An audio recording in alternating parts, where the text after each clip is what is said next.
Okay, we're back. I have it sanded to the best of my ability.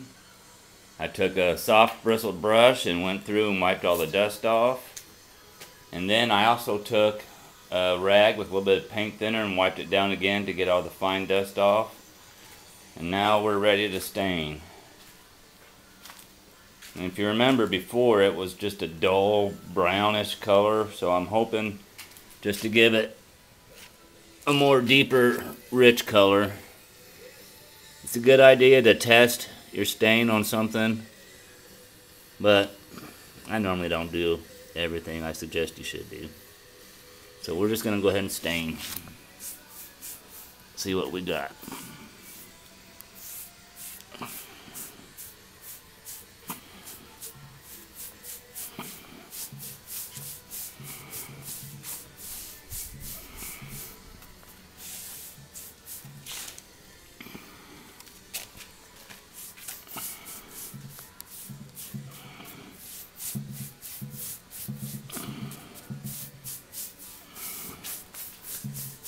Now all I'm doing right now is just trying to slap it on real quick.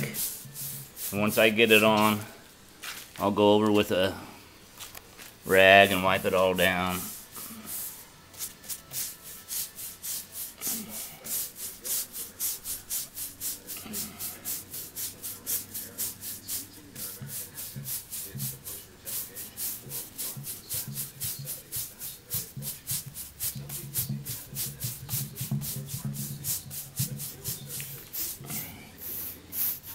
I just don't know if it's going to be as deep and rich as I wanted it to be. But the way I look at it, anything's going to be better than what it was.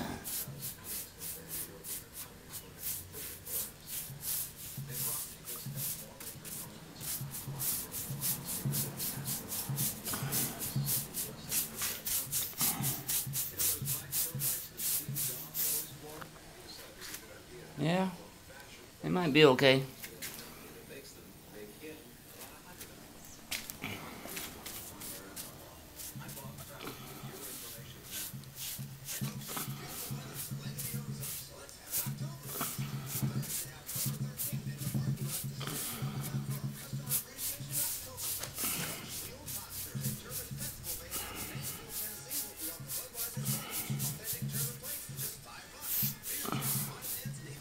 Okay, we got stain on it. I'll take a rag,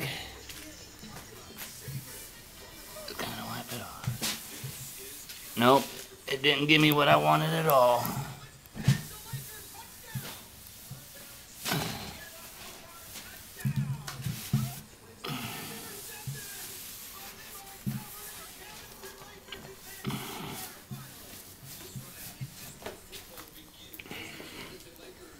I mean, it looks nice, and from the camera it looks redder than what I see, but just not quite the color I was going for. So I might try and restain it.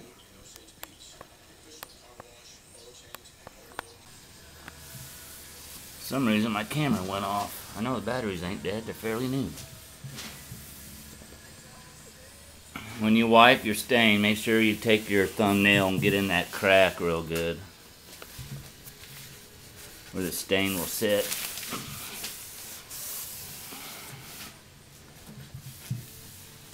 Actually, this has more of a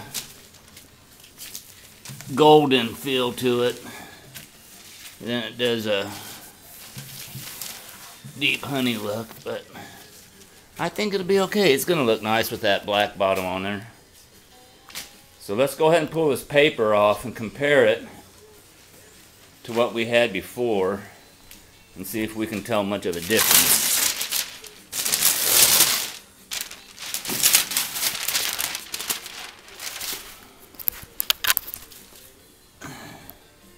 Well, I don't know if you can tell really in the video, but I can tell a difference. It's not as brown. It's a little bit more golden-y color. But overall, I think it's going to be okay. So we're going to stop there for right now. I'm going to go ahead and let this let this dry up, and then we'll get ready to put some polyurethane on the top after the stain dries. Okay, thank you. Okay, now we're back. The stain has dried for several hours, and we're ready to start applying our varnish to the top. Normally I'd like to get my compressor, my cut gun out and spray it, but I know most of the people watching this video probably don't have access to that, so I'm going to show you how the next best step is. You could brush it, but with brushing you always have brush strokes or brush marks or this and that. So what I like to use is a little 4-inch roller. It's a real fine, they call it mohair nap, and it works faster than a brush, I think. And the key is not to try and cover it with one good heavy coat. Several thinner coats are much better. So I have my polyurethane poured up right here. And basically I can do the whole thing without even getting a brush. I can do this little lip and everything just with this roller. So I'm just going to get started on it. And you can go quite a ways with the roller full too. You can already see just the varnish, how it's changing the color. This is really going to look slick, I think, when it's done.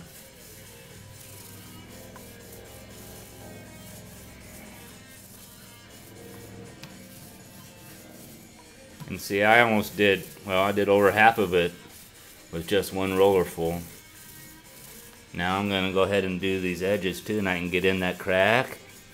And I can do the face of that. All without even getting a brush out. Now, there's a lot of pieces that I will use a acrylic or a water-based varnish, polyurethane. More or less for decorative pieces that are just like hanging on the wall or not going to be used a whole lot. But when it comes to items that have a top, like a tabletop, I tend to go with the oil base just because it's more durable. And you never know if someone's going to put down a glass without a coaster. And it's just better on something like this to put polyurethane down. And I'll probably end up giving it several coats. Another trick I use too, since this is oil based, it'll take a little bit longer to dry. After I get my coat on it, I set up a fan and let a fan blow on it to speed up the drying process so I can coat it again quicker. I would really like to get 3 coats on this today and let it dry overnight. That way tomorrow I can paint the base and it'll be done. That's my goal.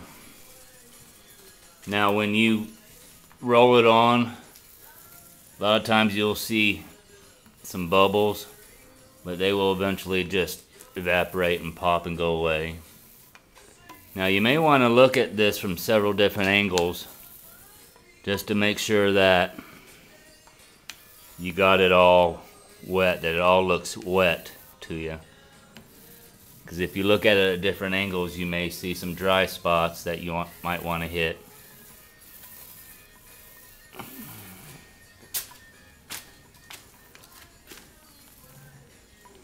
Okay, see, that didn't take long to do that. So I'll go ahead and stop this for now, and then I'll rejoin you when we're ready to take the next step. Okay, I have several coats of varnish on the top, so now I'm going to get ready to paint the rest of it. I'm going to take the drawer out, take the hardware off, and I'm going to tape off the lid or the top that I just varnished, and I'm going to get ready to spray paint the rest of the bottom. Alright, be back in a minute. Okay, I'm back. I'm about ready to start painting this piece, As you can see, I have the top all taped off, ready to go. I went through and quickly sanded the piece down just to scuff up the varnish a little bit. And more than likely I'm going to turn this piece upside down to get started.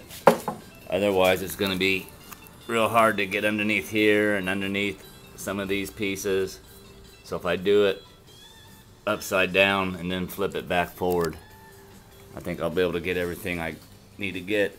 And I'm just using some standard basic generic spray paint for $3 a can. It is a gloss finish, and I used this on that nightstand that I did, if you haven't seen it on my website yet, and I was very impressed with how it came out.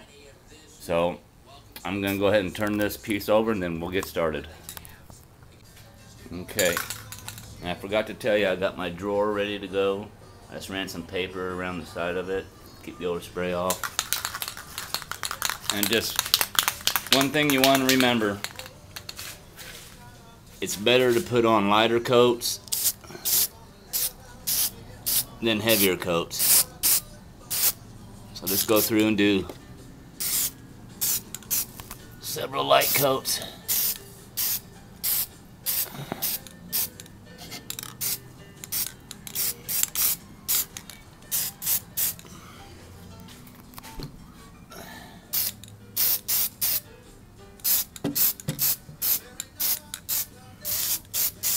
And you notice I'm doing all the inside stuff first, so I don't have to reach through wet paint and do them later. Okay, I'll go ahead and work on this for a few minutes and then I'll come back. Okay, we're back up. One thing also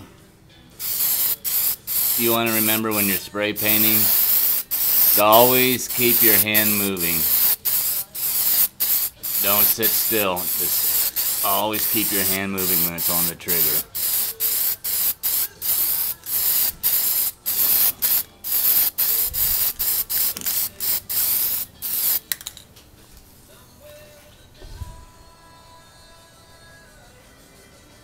So I'm going to let that dry up for a few minutes, and then I'm going to have to give it another coat. We got this thing we need to do too.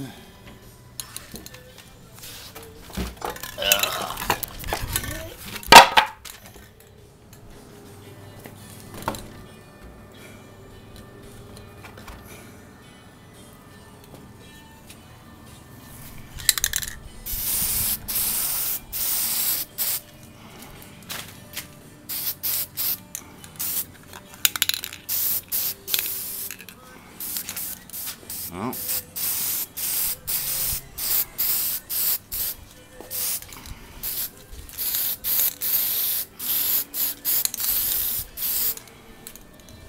okay.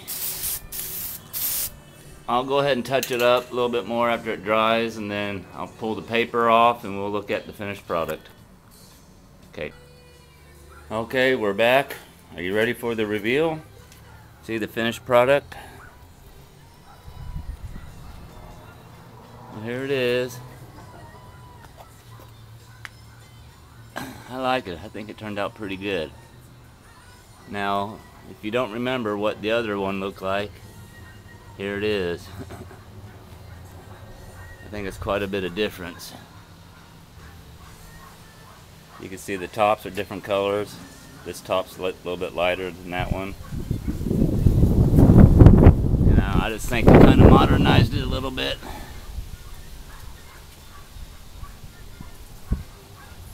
The only drawback to this piece is that it was made out of oak, so you can still see grain in it. But other than that, I'm happy with it. So I guess I need to tackle the next one, but that'd be for a later day. Alright, thanks for joining. See you next time.